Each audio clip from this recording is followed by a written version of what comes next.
Em primeiro lugar, paz e graça aos meus irmãos nesta manhã e a você que em casa, por alguma razão, ou viajando, acompanha pela internet, participa do culto pela internet. Que Deus visite a sua vida com poder e graça, com a mesma intensidade. Você que visita a nossa igreja, da mesma forma se sinta acolhido, se sinta em casa e abra o seu coração para o que Deus está falando a você nesta manhã. Que Deus se agrade de nós.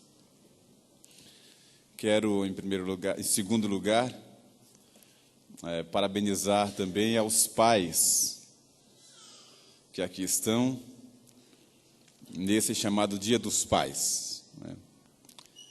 Que não somente o abraço dos filhos, o cumprimento dos filhos, mas, sobretudo, a aprovação de Deus pelo seu sacerdócio, que isso abençoe seu coração nesse dia, e naquela hora do macarrão com frango, você se sinta feliz.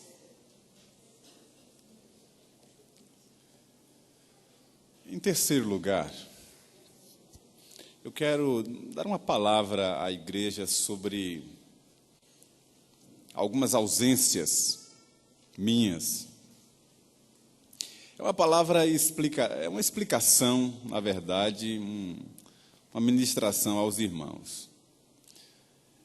Eu tenho certeza absoluta que qualquer saída do pastor em missão evangelística, a igreja sente demais. E sente mesmo, e eu sinto também, estando fora, um dia que seja, a gente se apega, eu passo a semana inteira no meu trabalho de visitação, de orientação, pensando, vocês não têm noção do que é. Eu não preparo a mensagem no sábado, por exemplo. A mensagem que é pregada no domingo é fruto de uma caminhada com a igreja, de um todo. Talvez durante a semana, já na segunda-feira, eu não vejo a hora de chegar domingo para falar com a igreja, para tocar naquele assunto com a igreja e instruir, e corrigir, e edificar. A semana inteira eu não vejo a hora de chegar esse momento. O trabalho pastoral não é esse momento aqui, somente com a igreja, da pregação, do louvor. É um trabalho da semana inteira, incluindo o domingo, à tarde, à noite, o tempo inteiro. Mas eu sei que esse momento aqui é um momento estratégico de encontro com a igreja. É um momento em que a igreja para ouvir o seu pastor. Eu sei o quanto importante é. E o quão ruim é a igreja chegar e não encontrar o pastor no púlpito, aqui na igreja, ainda que seja sentado ali, só para a igreja ver que ele está aqui. Eu sei como é ruim. E não é fácil mesmo. Mas deixa eu dizer um negócio para você. O que acontece é que muitas igrejas querem me ouvir, ainda que seja uma vez. Ainda que seja como a gente quer ouvir alguns pregadores quando a gente faz uma festa, ou prepara um encontro, um congresso. E a gente então lembra de alguns pregadores, alguns pastores da nossa denominação, que são muito usados por Deus, e os queremos aqui conosco para, entre aspas, abrilhantar, abençoar o nosso evento, a nossa festa, o nosso encontro. Então a gente faz um convite, aquele pastor vem e abençoa a nossa igreja, abençoa o nosso congresso, o nosso encontro. Agora você imagine o que é, por exemplo, um Hernandes Dias Lopes, que nós queríamos que estivesse conosco aqui, todo o encontro nosso, um Jeremias, e assim, vários pastores que têm, entre aspas, um nome na igreja presbiteriana, de ministração, de ministério abençoado. E esses 8 anos que eu passei na Comissão Nacional de Evangelização, que projeta o nome, que aponta, a gente aparece na televisão, a gente está na frente nos congressos, as pessoas ficam sabendo do ministério da gente, quer que a gente vá pregar na região delas, querem até dizer, porque é o pastor Itamar da Comissão Nacional de Evangelização, até isso.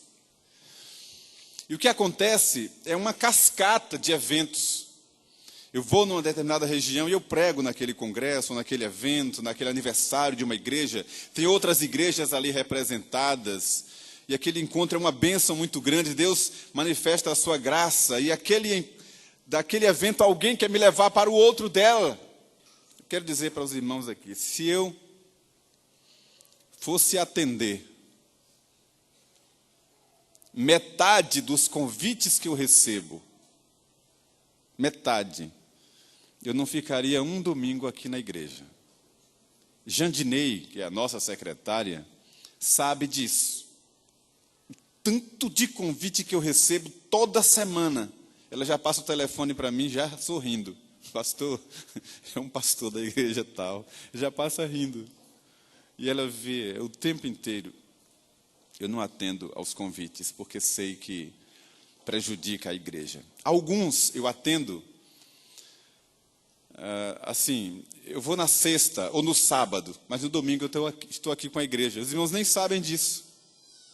Mas no sábado anterior eu estava no encontro de alguém em algum lugar, atendendo. São muitos convites. Nem sei por que razão, porque eu costumo dizer que eu não sou um pregador. Sou um contador de histórias, um comunicador. Então, esse mês de julho, fiquei muito fora da igreja. Senti demais e sei que a igreja sentiu também. Porque foi um domingo, por uma questão familiar, fui a São Paulo com a família, para a formatura de Andrezinho, meu filho. E um outro domingo eu estava fora, por conta do trabalho da nossa igreja lá em Santo Antônio de Jesus. E o outro, eu fui para João Pessoa, na Paraíba, em cumprimento também de agenda já antiga. Aí juntou 3 fins de semana assim, próximos. Eu sei que foi um desastre para a igreja. E eu tinha estabelecido comigo, e falo também para o conselho, de sair no máximo um domingo por mês, atendendo aqueles convites que não tem jeito mesmo.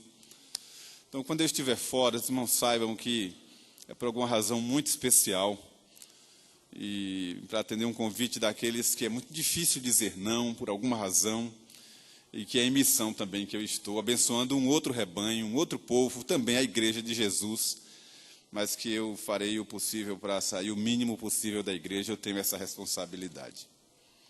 E quero parabenizar também os pais, eu também como pai da igreja. Aldair, você sabia que eu sou seu pai? Viu? Maravilha.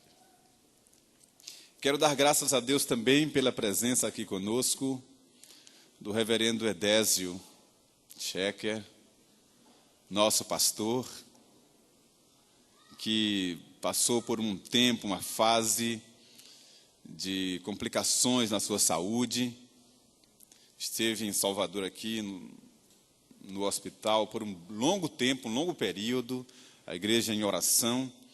E hoje ele está morando aqui em Salvador conosco, ali no prédio presbiteriano, edifício presbiteriano, se recuperando, está bem, graças a Deus. E hoje já está aqui conosco, vai inclusive dar uma palavra para a igreja já. Ele, Dona Aldira, Júnior, de modo que é uma alegria muito grande para a gente. E nós vamos marcar um culto em ações de graças, pela vida do nosso irmão, pelo que ele representa para nós. Agora abra sua Bíblia, eu quero falar com você sobre a vontade de Deus para a nossa vida nessa manhã. Abra no Evangelho de João.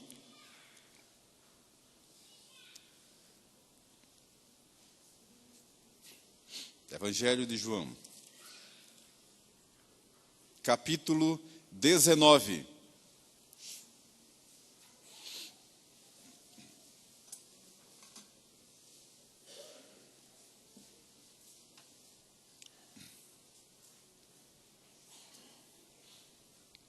João 19, eu vou ler do verso 23 ao verso 27. E vou dar ênfase aos versos 25, 26 e 27, mas acompanhe a leitura de todo esse trecho. Os soldados, pois, quando crucificaram Jesus, tomaram-lhe as vestes e fizeram 4 partes, para cada soldado uma parte. E pegaram também a túnica.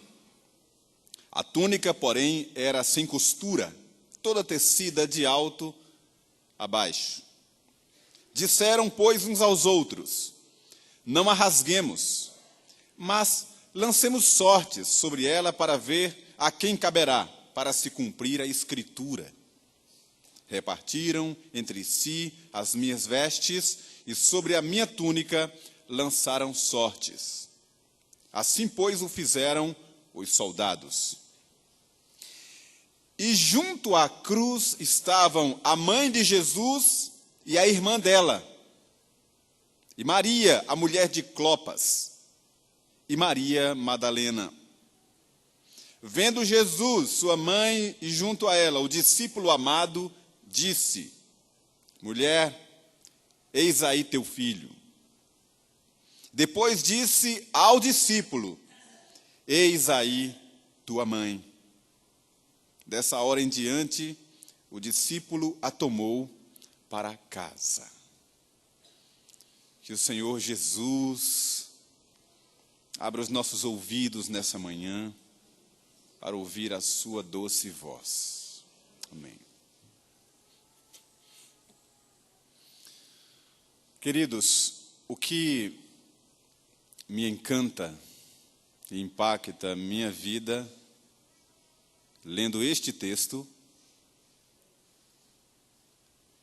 primeiramente, é ver Jesus no momento de tanta dor.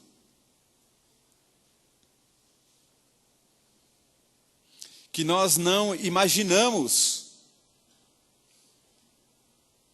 a intensidade dessa dor. Comentamos, criamos filmes sobre isso, teorizamos, mas não sabemos a intensidade daquela dor, porque não era uma dor puramente física. Era uma dor sobre-humana. E mesmo em meio a tanta dor, Jesus tem tempo para se preocupar com as pessoas. Encontramos ele já crucificado, já cravado na cruz.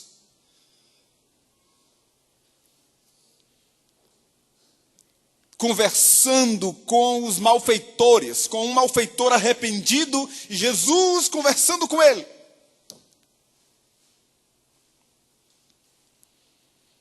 Bondosamente, divinamente dizendo: hoje mesmo estarás comigo no paraíso.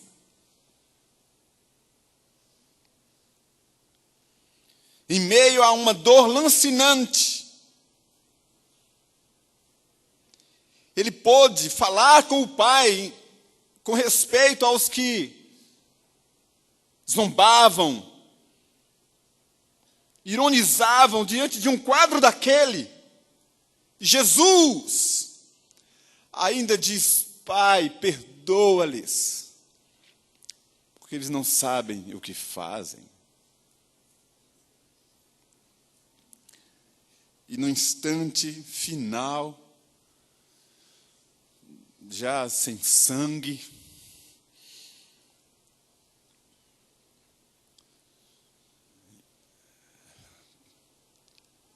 bem próximo do momento de entregar o seu espírito, ele olha para sua mãe, olha para o discípulo amado, ele ainda delega a ele o cuidado com a sua mãe. E o texto diz que é somente João quem diz isso.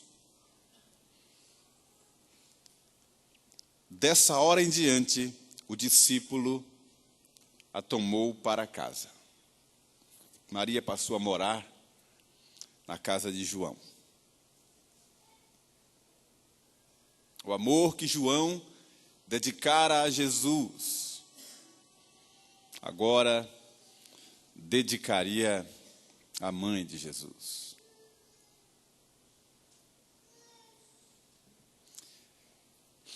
Queridos,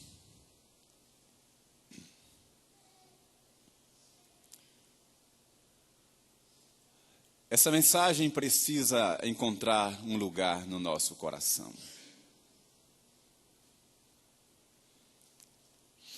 Porque fica claro para mim, desse texto e a partir dele, a mensagem que se espraia no Evangelho, em Atos dos Apóstolos e nas cartas pastorais, nas epístolas de Paulo, dos demais apóstolos, discípulos de Jesus.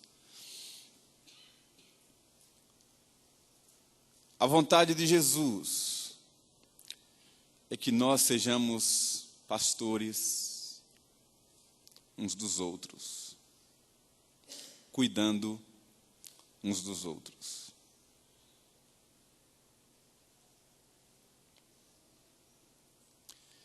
Que não haja ninguém sozinho, desamparado,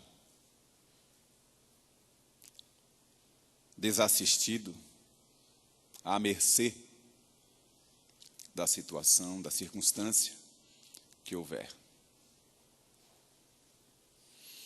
Aquelas palavras de Jesus a Pedro, a Simão, após a ressurreição, você só passar uma página, aliás, 2 da sua Bíblia, e você vai encontrar isso que estou falando. Jesus aparece ressurreto a Simão Pedro, junto à praia, e pergunta a Pedro se ele o amava. E Pedro respondeu que sim. E Jesus disse: então, cuide das minhas ovelhas. Você me ama mesmo? Então apacente as minhas ovelhas. Você me ama mesmo? Então apacente os meus cordeiros. E a gente nota em Atos dos Apóstolos um movimento dos apóstolos e da igreja em direção aos eleitos, aos domésticos da fé, o socorro aos crentes perseguidos, o empenho, o zelo, o esforço por aqueles que sofriam, que perdiam tudo. E notamos que o perfil da igreja do primeiro século, da igreja que ouviu a voz de Jesus, é o que está em Atos dos Apóstolos, que ninguém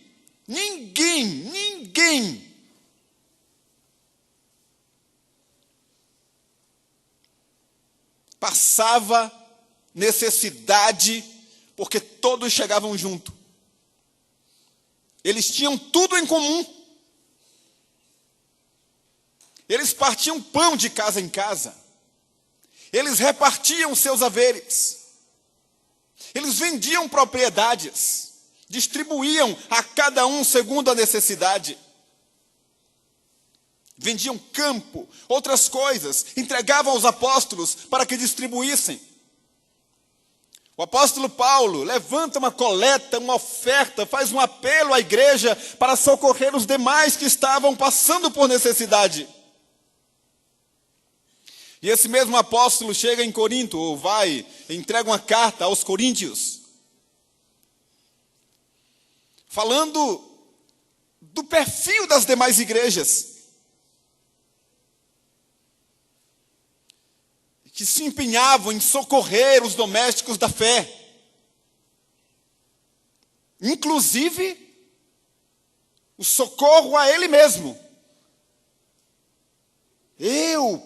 Particularmente, fui socorrido em minhas necessidades e nada me faltou. E faz um apelo dramático à igreja dos coríntios, ou à igreja de Corinto, dizendo: dilatai-vos, abram o coração de vocês, por justa medida, porque eles estavam muito limitados em seus afetos, como diz o apóstolo aos Coríntios. E eu entendo porque é que Paulo disse a Timóteo, que pastoreava na ocasião a igreja de Éfeso, ele disse: olha, se alguém não tem cuidado dos seus, principalmente os da própria casa, tem negado a fé. E é pior do que o incrédulo. Havia um zelo apostólico pelo cuidado para com as pessoas. Porque para Deus, as pessoas representam tudo. As pessoas são o alvo do sacrifício de Jesus. Jesus não morreu e ressuscitou por instituições, muito menos por coisas, por sistemas. Ele morreu por pessoas. Todo o movimento de Deus e dos céus é em direção a pessoas. A gente como você e eu. Jesus disse que o Evangelho, ou o reino de Deus, se efetiva na vida de pessoas, a quem ele veio resgatar. E que qualquer um que entristecer, escandalizar, fizer tropeçar um só dos seus pequeninos, numa palavra humana, bem brasileira, se ele fosse falar para nós, ele diria assim: vai se ver comigo. No popular. Porque ele chamou de você e eu, você que está aí. Ele disse que você, para ele, é a menina do seu olho. Que ninguém ouse tocar em um dos seus pequeninos, que é a menina do seu olho.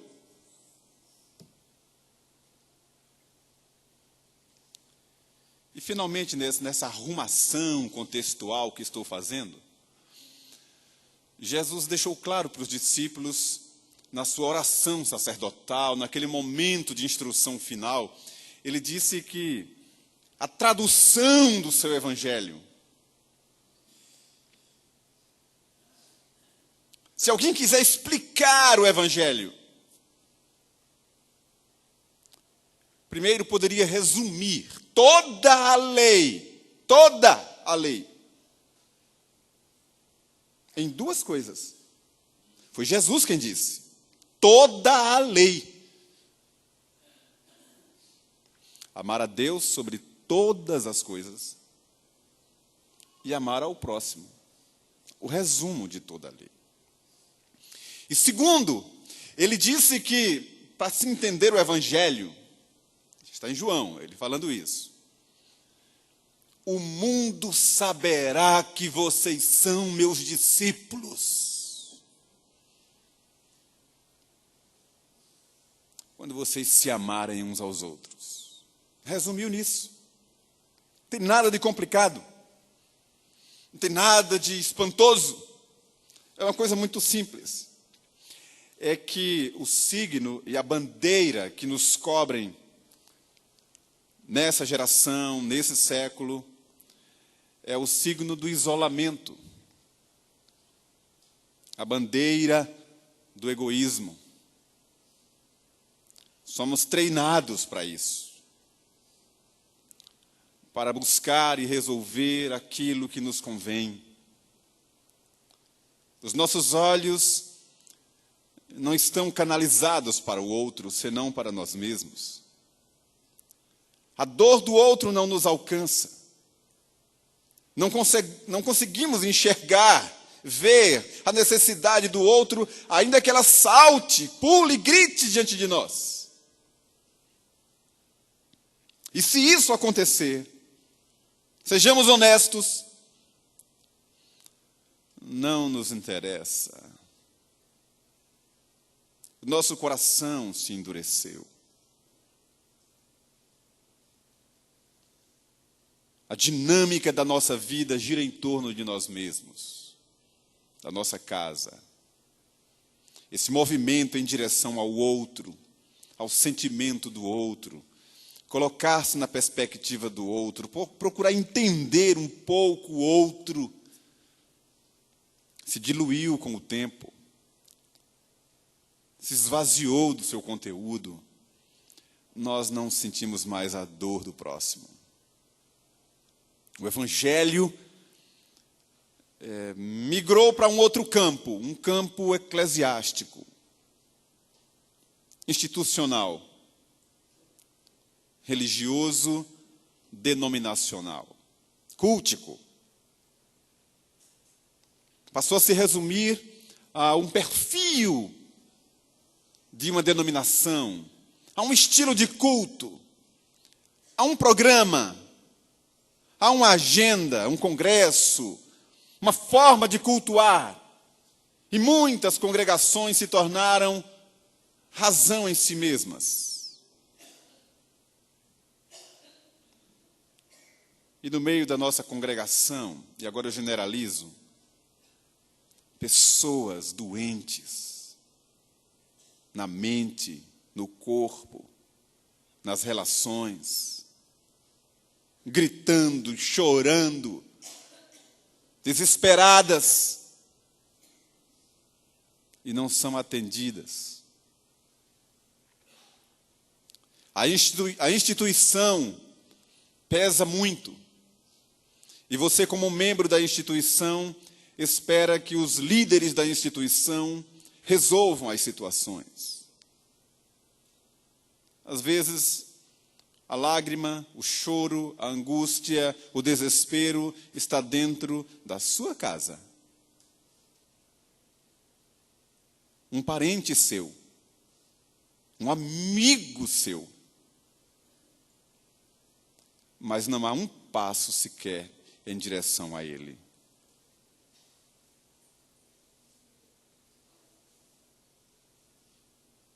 Estamos nos especializando em ignorar a dor do próximo. Estamos nos especializando também em nos isolarmos dentro da igreja.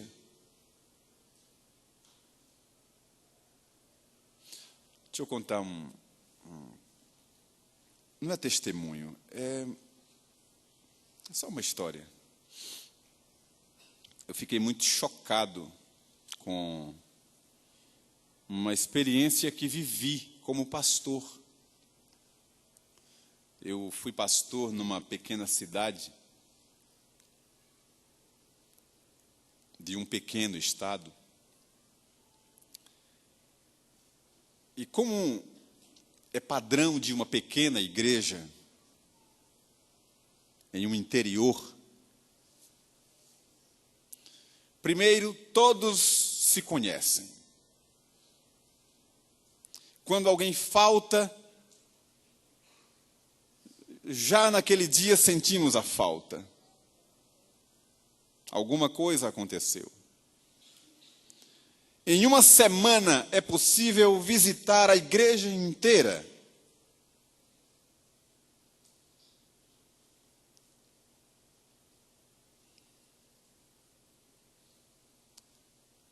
E aí, poucos anos depois, eu fui ser pastor em uma grande igreja, em uma grande cidade.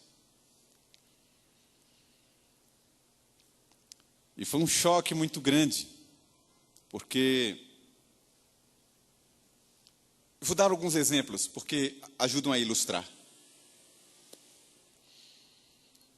Primeiro exemplo, os próprios crentes, os próprios membros da igreja e as pessoas que congregavam, elas mesmas nem nutriam, nem criavam expectativa de serem visitadas pelo pastor. Tão grande era o rebanho, tanta gente. Então, para serem atendidas, elas tinham a responsabilidade de agendar na igreja para falar com o pastor. Um pastor um dia chegar na porta, bater a porta, fazer uma visita, era um raio que caiu do céu. Uma coisa extraordinária para ficar nos anais. Foi um choque para mim. Outro choque. Imagine a diferença entre uma igreja do interior, que a gente acompanha tudo, tem controle de tudo. Imagine, chega um grupo para ser batizado pelo pastor. Depois de frequentar a igreja, fazer a classe de catecúmenos, e vem ao altar para ser batizado, e lá vai o pastor Itamar batizar a pessoa. Pega a água e chega diante da pessoa. Como é seu nome? Né? Como é seu nome? Fulano de tal. Fulano de tal, eu te batizo em nome do Pai, do Filho e do Espírito Santo. Chegar para o outro. Como é seu nome? Fulano. Fulano, eu te batizo. Sem sequer saber o nome da pessoa. Porque frequenta uma igreja muito grande, a gente não tem o contato, ela vai direto para a classe de catecúmenos, é treinada ali, depois aparece no altar. Terceiro e último exemplo de muitos. Na porta da igreja, depois do culto, cumprimentando as pessoas que vão saindo. E aquele constrangimento de não falar nada, porque eu não sei se é membro, se não é, para não pagar o mico de saudar a pessoa e ela dizer, eu sou membro aqui há tanto tempo.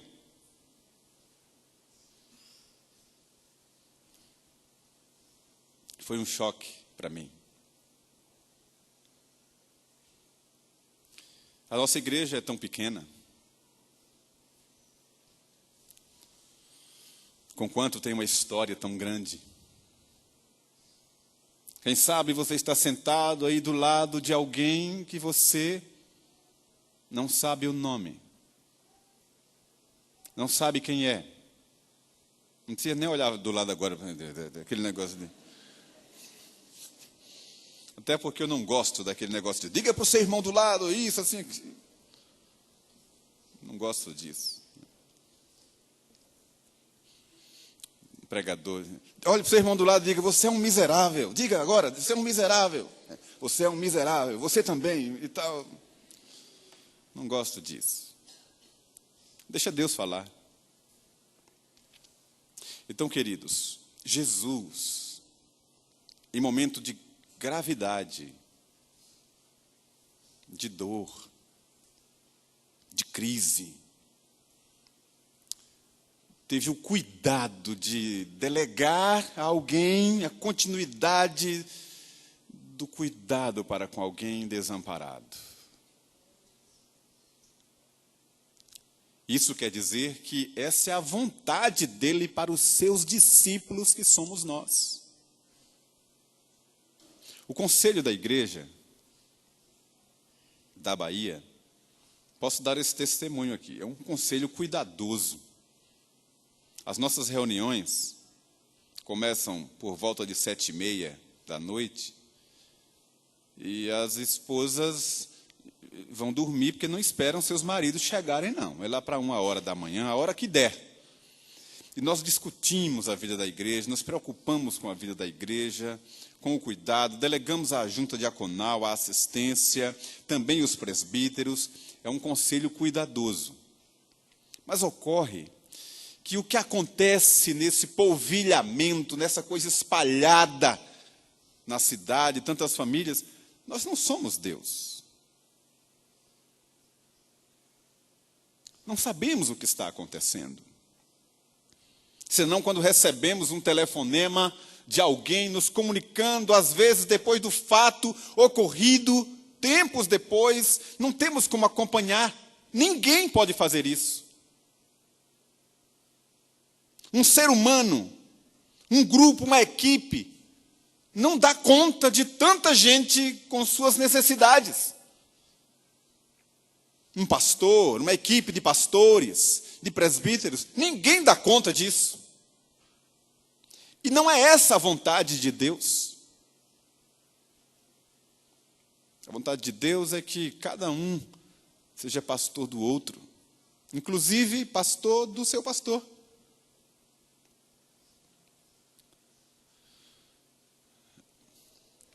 Às vezes, nós pastores recebemos uma ligação, um telefonema assim. Oi, pastor, tudo bem? Tudo bem, quem está falando? É fulano. Ô, meu irmão, como é que vai? Tudo bem? Agora eu estou bem. Ah, tá bem. Então, graças a Deus, o que foi que aconteceu? Eu fui para o hospital, fiquei internado e tal, e ninguém veio me visitar e tal. Ô, meu irmão, mas estou sabendo, você ligou para a igreja, falou com a gente? Não. Fica difícil. Depois que passa, a família não comunicou à igreja que a pessoa estava enferma ou que necessitava de um apoio, de uma ajuda. Ninguém falou nada. Depois que tudo acontece, aí derrama a sua chateação. Aí também não vale. Não pode. É questão até de misericórdia e de verdade. Você que sabe que alguém está enfermo, ou que está passando por uma luta, em tentação, seja qual for a luta e a dor, você é um instrumento de Deus. Para se aproximar, para chegar junto, para abençoar. Se for algo que você suspeita, que você não tem o tato, não tem o feeling, não tem condição de ajudar a pessoa naquela área, então você mesmo pode pedir ajuda a um presbítero que conheça aquela área, ao pastor que tem afinidade com aquela área, ou uma outra pessoa, você pode abençoar. Esse cuidado traduz o evangelho que você abraçou e recebeu.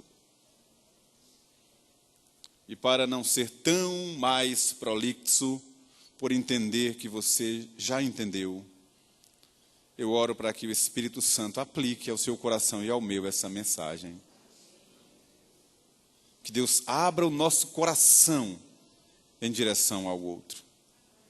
Ainda mais e quanto mais que os dias que estamos vivendo e que vão se aproximar de nós serão dias de muita angústia, de muita carência, de muita dor. Precisamos uns dos outros, de amparo, de apoio, de acolhimento, de ajuda, enquanto esperamos o Salvador nas nuvens. Que Ele assim nos abençoe. Amém.